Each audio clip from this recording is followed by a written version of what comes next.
How's everybody doing out there? Reggie Redfern here, coming to y'all about this Lotto, baby.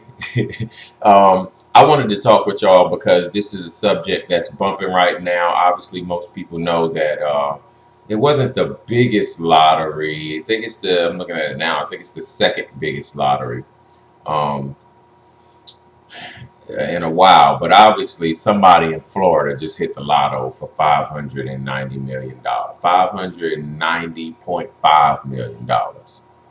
Now, let me just be honest and real. That's a lot of cake.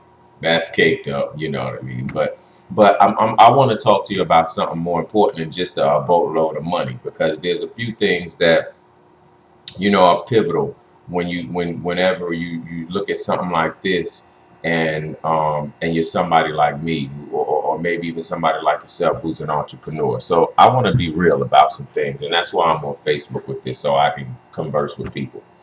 But let me give you some tips. Let me talk to you about some things from this article first and foremost. Okay, so the Florida resident hit for $590.5 million, right?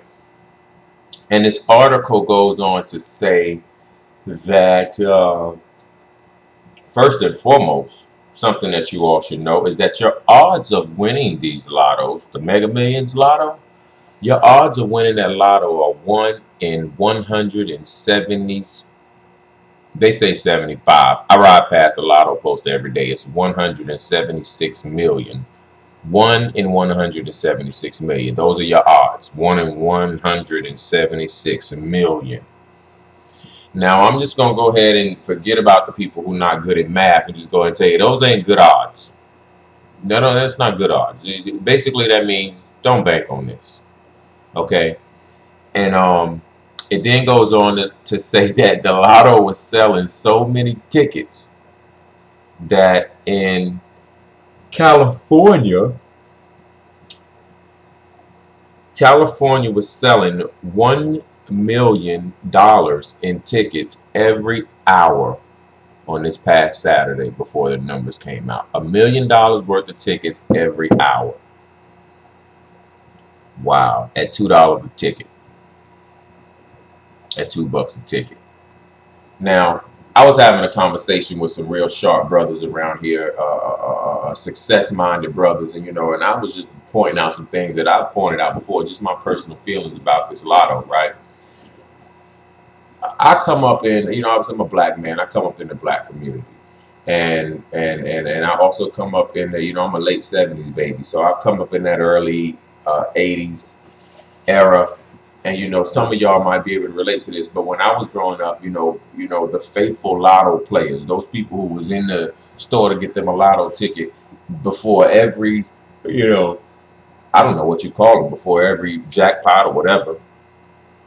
They used to call it a dollar and a dream. That was the cliche back then, a dollar and a dream. Well, let me ask you something. First of all, I'm sorry. One, don't you think you have a better chance of striking it rich or whatever it is that you want to do as far as monetary goals are concerned? Don't you think you have a better chance at achieving that than 1 in 175 million? I do. Personally, I do. And the second thing is, I personally feel like it's a shame. I've almost gotten to the point to where I'm ashamed of the black community, and I'm not being racist. I'm only speaking my experience. But I was in the store Saturday afternoon. I had no clue that the lotto had gotten to 600 million. I was in the store just to get an energy drink, for real, which is bad enough, right? But I'm standing in the line, and the line is hella long.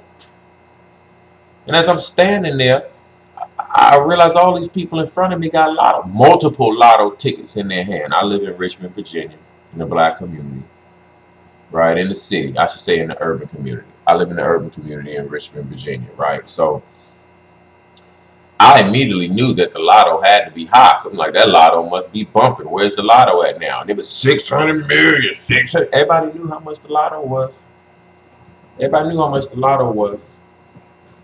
Now, if I asked any of them what was the last book they read, they probably stand there for the next 5 minutes going, do magazines count?